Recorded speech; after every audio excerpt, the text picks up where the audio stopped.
Hello, welcome to Around the Block. Hey, everyone. Hey. Jacqueline, can you do me a huge favor, please? Yes. Can you bump up the audio in my headphones? Thank you, ma'am. Okay, there I am. Hello. Glad you're here on this Tuesday.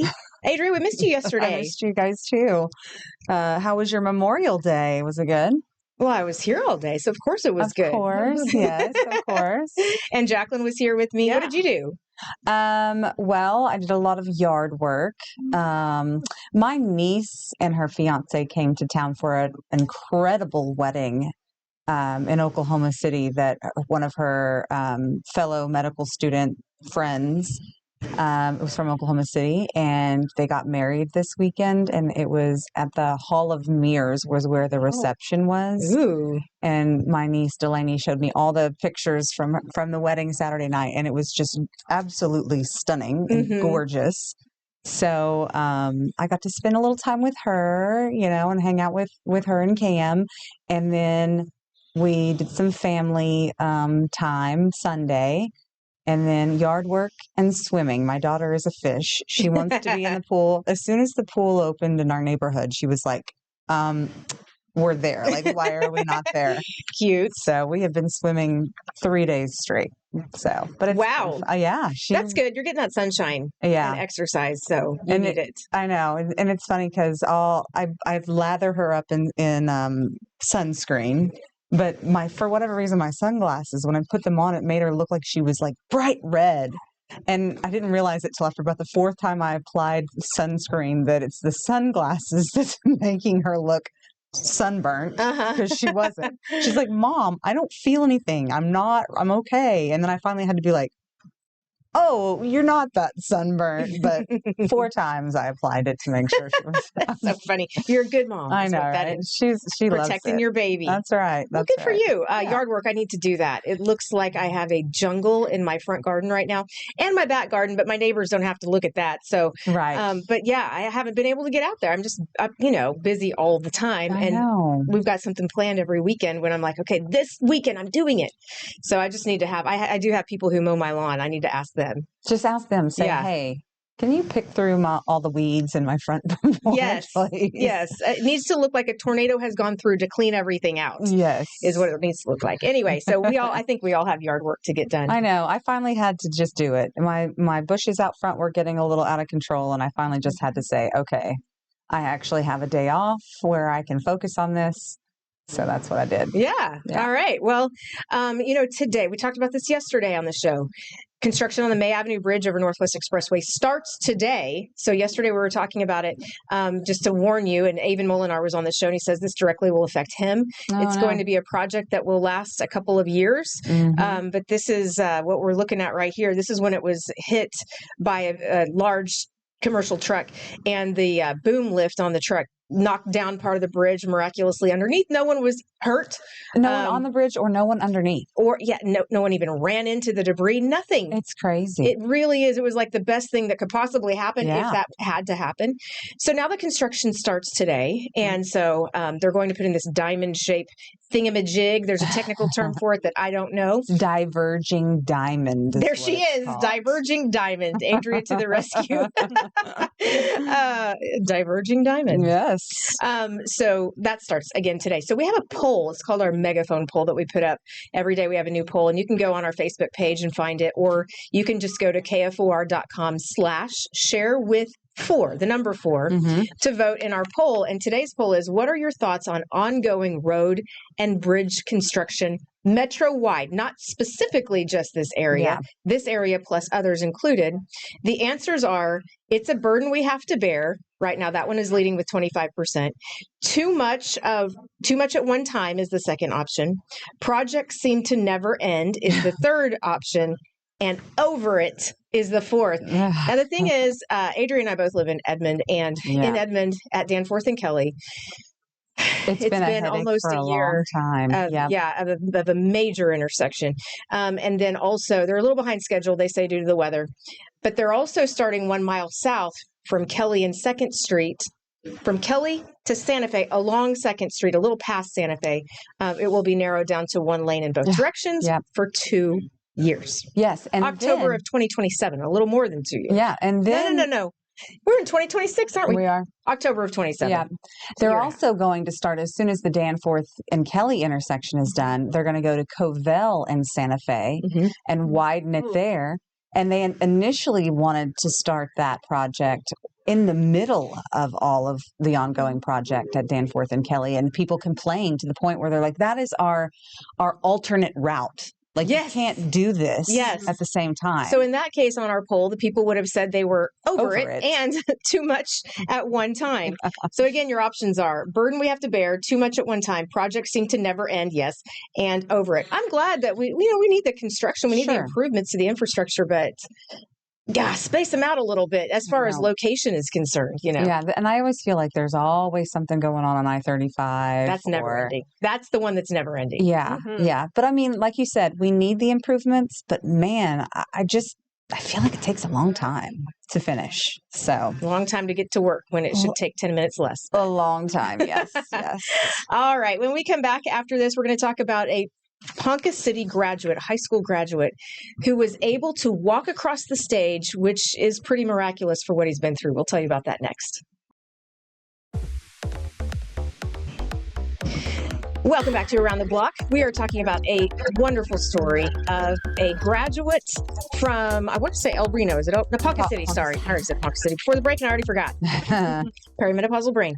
Anyway, so he just turned 18. Julian Aguilar is his name. And this is him walking across the stage. And the reason this is such a big deal is because he had to have not only his entire leg amputated there on the other side, they also had to amputate his hip bone and part of his pelvis. And this is only 1% of amputations include this extent of amputations. And so he has managed to come back from not being able to walk at all to this, and he just keeps getting stronger and stronger. And Adria, this happened when he was riding his bike when he was 12 and hit a school bus and then got dragged underneath. Yeah, it's such a tragic story, like what happened to him. But I think this is such an inspiring story at the same time. You know what I mean? He was 12 and he made a goal. He said, I'm going to walk across the stage when I graduate after going through all of this. And for 5 years, he went through extensive physical therapy and everything with this goal in mind, with his therapist right there. And they did it. And I think that is just so inspiring. Like, you can do anything you can put your mind to. And he was like determined to have this specific moment right there. And it's beautiful. Yes. And the crowd just went wild right here when he was able to walk across the stage. Everyone was thrilled to see that because they all knew that was his goal, was to walk the stage at graduation. What a beautiful thing. And just so inspiring. And he set those goals and he did it. And that's just, I just love it. It just makes you want to tear up thinking about just, what he's overcome to get there. I did tear up when you were telling the full story because I did not know about when you having the accident at 12 with the school bus. Yeah. Just that's like your son's age. Yes. So imagine he's out riding his bike and he just plows into the side of a bus and then gets dragged underneath. It's amazing that he survived that. Yeah. And that is one of my biggest fears is me too. My child being hit by a car. We live on a street it's not super busy, but people drive way too fast down my street. And we even installed speed bumps as a community to try to slow people down. And it's still, and I can't tell you how many times I'm sitting outside watching my kids play and I'll see somebody driving by and they're like looking at their phone. And I'm thinking, literally 10 yards from you, you have a child who's playing hopscotch in the driveway. That ball could easily, and you're not paying any attention. There's my little soapbox moment for the day. But, it's like so scary to think about, your child being hit by a car and, for that to happen to him. But for him to survive and to thrive, that's beautiful. Julian, congratulations. Yeah. Absolutely. What an amazing kid. Yeah. It's so cool. Yes. To continue the perseverance. I mean, wow. He's an inspiration. He's going to go far. Yeah. He definitely will. Yeah. And Adria, back to your neighborhood, are they habitual offenders, the ones that always speed? A couple of them.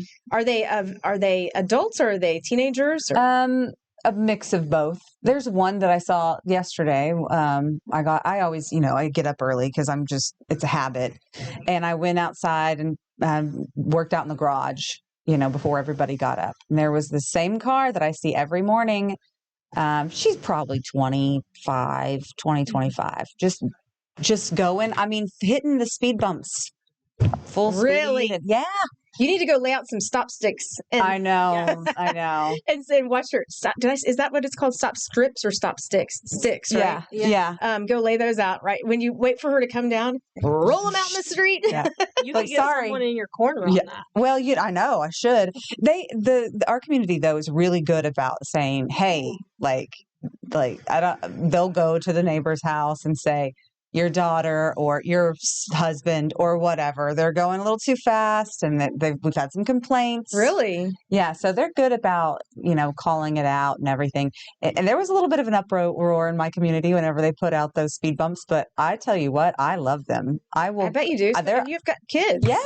And anybody with kids would love them. Yeah. There's probably 15 kids within a 8 house radius in our neighborhood. Mm-hmm. They play together all the time. And so it's just, watch out for them. But, that's me complaining. I'm sorry. Well, you can always get you and all your neighbors on board to yell at the vehicles to slow down. I have thought about that. I honestly did. Like when she went by the other day, I wanted to say, slow down, go too fast.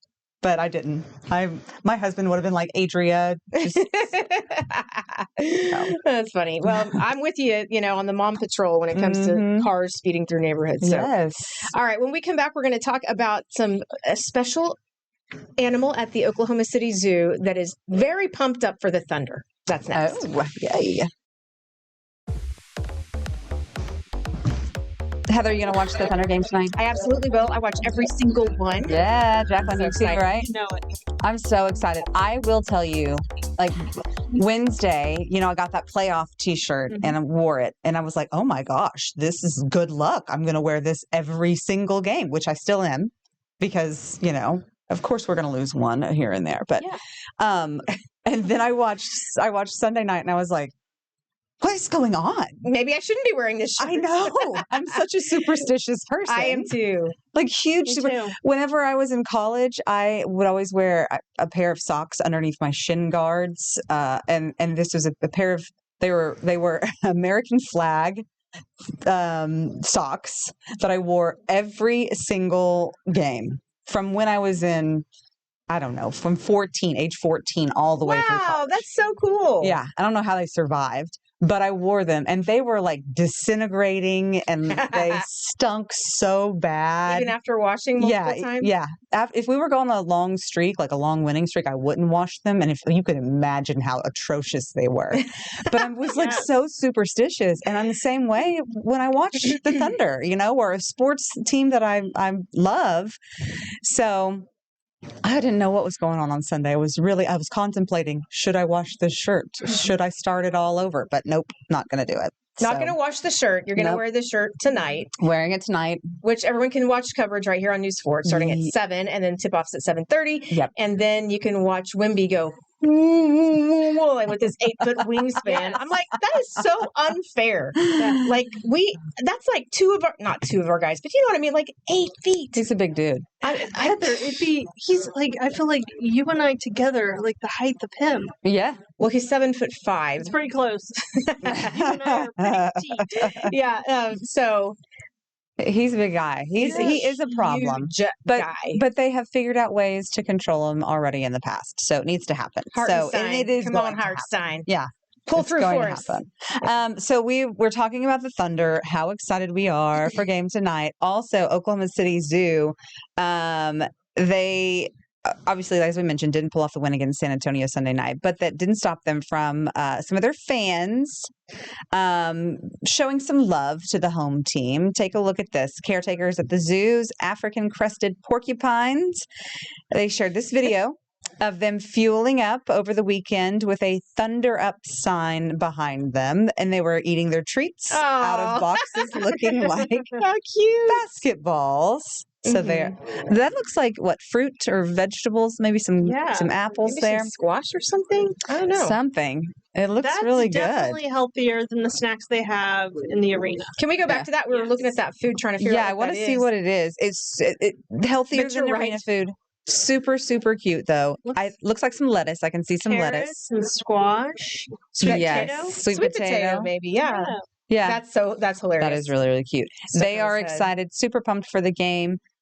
Game 5 tonight, as we mentioned here on Channel 4. Yes, can't wait to watch. Forget Thunder Up in the Park. Yes, that's happening all the tonight. Action, you can do the parade, all of the excitement. Yeah, well, and also we could be in the finals at the same time that the World Series is happening in Oklahoma City, which could bring a huge economic impact for us all at the same time. I mean, it will anyway. Yeah. Can you imagine having 8 teams in the Women's College World Series plus Oklahoma City and the Knicks fans all here? I mean, they're going to be staying all the way probably in like Stillwater and, just trying to find a place to stay if all those fans come to town because it is going to be packed. Gosh, it will. I think it's great for our city just to be on this massive stage to be able to show how great we are. They're expecting a $25 million economic impact for us just for the World Series alone. That's not even including the NBA Finals.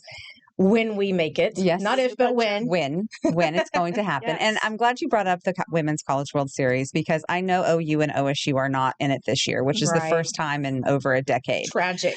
Very, very sad. My husband is a huge Sooner softball fan. But my Razorbacks made it for the first time in program history. Well, I'm happy for you. I'm excited. I'm happy for you. Me too. But you know who they're playing first round? Who? Nebraska. Okay. With all their 5 million fans that are going to come to town. And here's a fun fact. March Madness when Nebraska was here and they jumped in our water in our canal twice. Yeah. Well, they drank the city dry of Busch Light I thought you were going to say beer. they drank the water from them. Thank God they didn't do that. They could end up with an amoeba or something. Yeah. Although they have cleaned it. They do clean it up. They have cleaned it up. It's not safe to drink, though. No, they drank the city dry of Busch Light beer because apparently that's what Nebraskans love. Wow. So this time around, knowing that they're coming for the College World Series, several bars in the metro have stocked up specifically on Busch Light beer for the Nebraska fans. You're kidding me.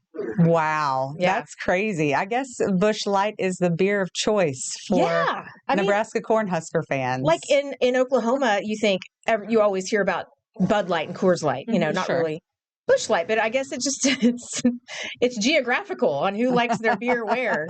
So what are they bringing in for the Arkansas fans, Adria? I don't know. Well, look, let me tell you something. Arkansas Faithful softball is they will come in droves, especially since it's like 3 hours away. Yeah. Fayetteville is not far. They are huge supporters of Arkansas softball, just like OU. Mm-hmm. So they are coming and they are excited. But I don't know what the drink of choice is at Razorback games. I don't know.